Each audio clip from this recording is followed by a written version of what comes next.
Good afternoon, time check 3:26. Dito ako ngayon sa Nuvali. So hapon hits tayo. Revpal, papasabog tayo ng baga. So hindi ako nakapag-ride last week. Medyo masama yung pakiramdam natin.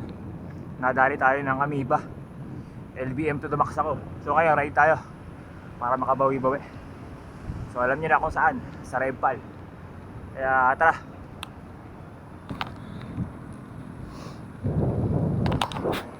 Yun, dapat aalis ko kanina mga 1 or 2. Kaso umulan.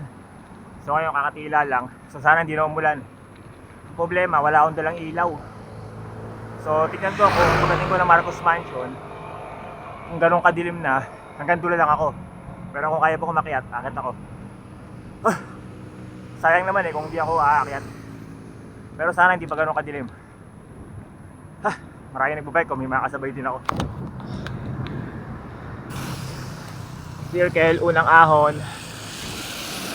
Medyo basa, madulas. Mukhang kakatapos lang ng ulan dito, pero kaya-kaya naman. Circle.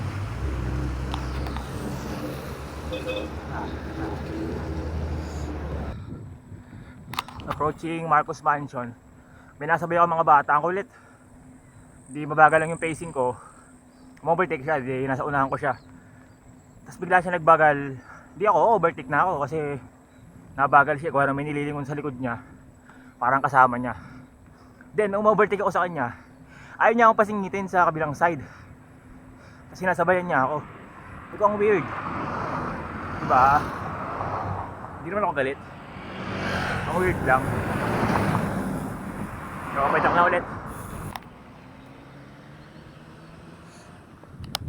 Okay, paahon na ng Marcos Mansion. Time check, 3:46. Slow pace lang tayo.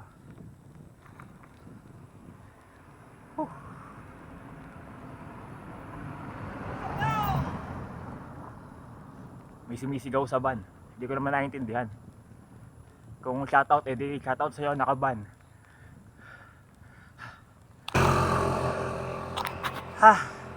Habol hininga na naman. Kailan ba kaya ako lalakas umahon dito? Lagi na lang pag naahon ako para na ako mamamatay. Katok, wag naman. Solo.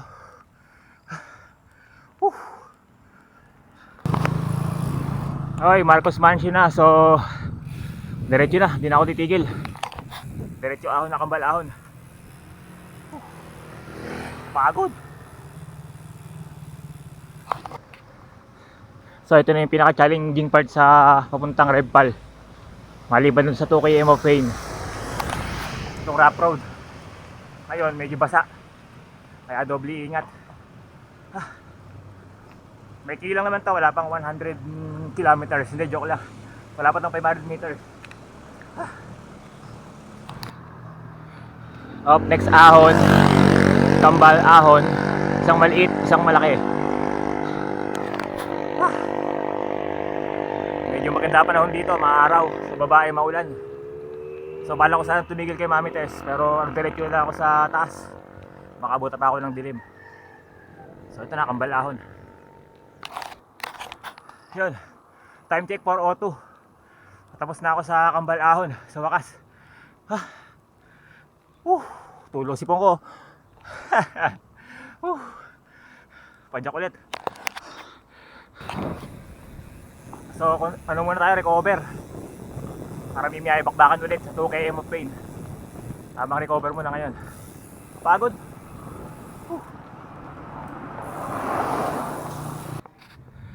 Time check 4:19. Dito na ako sa Casili Elementary School.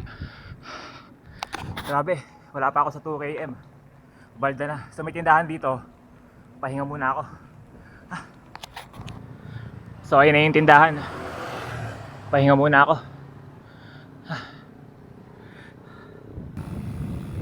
So time check 4:36. So ayos na yung quick break natin. So diretso na to hanggang taas.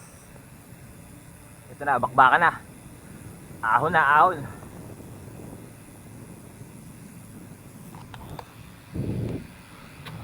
Ito na yung first part, papuntang Ginting. Ang kunat agad.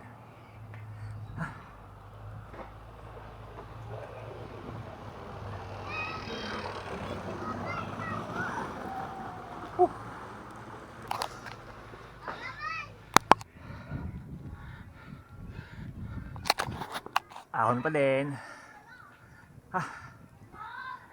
Ito na ata yung ano. Yung katapusan ng ahon. Hindi, joke lang, mahaba pa to. Time check 4:41.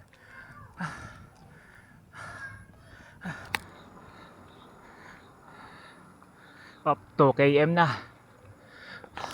Ahon na.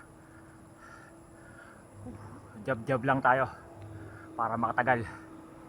Medyo pagbilisan natin, malalaspag tayo.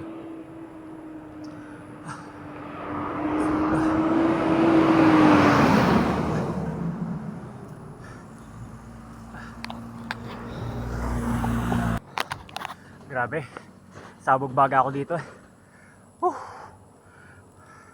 Kaya kahit ilang beses na ako napunta dito, the feeling is mutual. Hindi ko naramdaman lumakas ako eh. Malayo pa.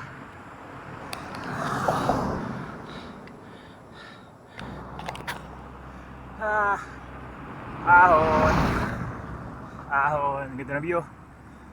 Nakakalula.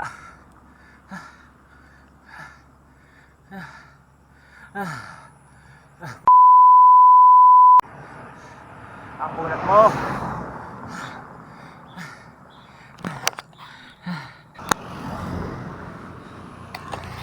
Ayun, konti na lang. Magtutulak na ako. Marami rin nag-bike ngayong hapon sa Rebpal. Nauna na yung iba. Mayroon din nakatigil, nagpapahinga. Grabe. Kembot na lang.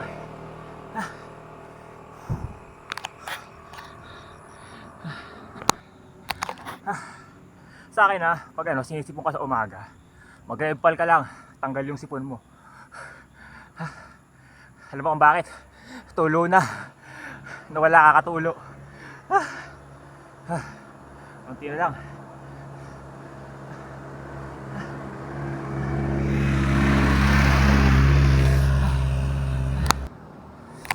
Yun, konti na lang. Sa wakas, matatapos na rin. Talagang hindi ko pa kaya Route 111. Dito pa lang sa 1. Feeling ko naka 111 na ako. Konti na lang.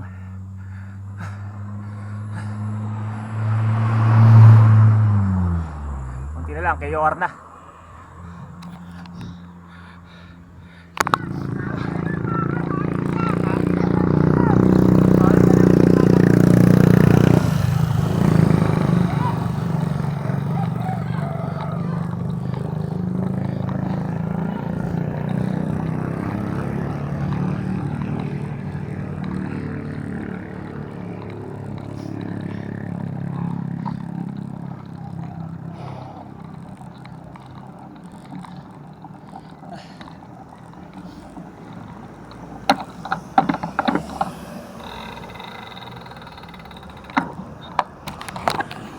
Touchdown.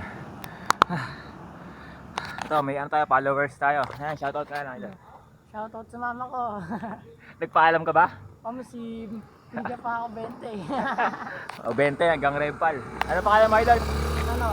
Team Francis. Yan. Ride safe, idol. Shoutout para sa team ko, sa Team Movers. Yan. Salamat. So wala akong dalang ilaw. Nakakalimutan ko. Dito na ako dadaan sa may Tagaytay Road para maraming sasakyan.